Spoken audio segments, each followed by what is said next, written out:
ایک پارسا کو سونے کی اینٹ کہیں سے مل گئی۔ دنیا کی اس دولت نے اس کے نور باطن کی دولت چھین لی۔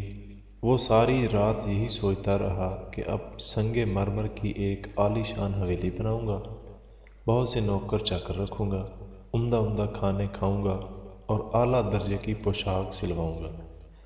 غرض تمول کے خیال نے اسے دیوانہ بنا دیا۔ نہ کھانا پینا یاد رہا اور نہ ذکر حق۔ صبح کو اسی خیال میں مست جنگل کی طرف نکل گیا۔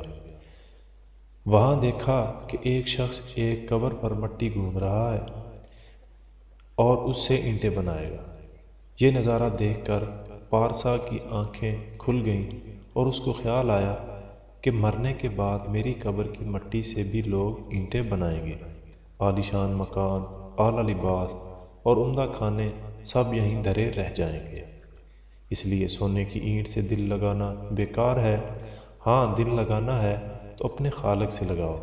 یہ سوچ کر اس نے سونے کی اینٹ کہیں پھینک دی اور پھر پہلے کی طرح زہد و قناعت کی زندگی بسر کرنے لگا۔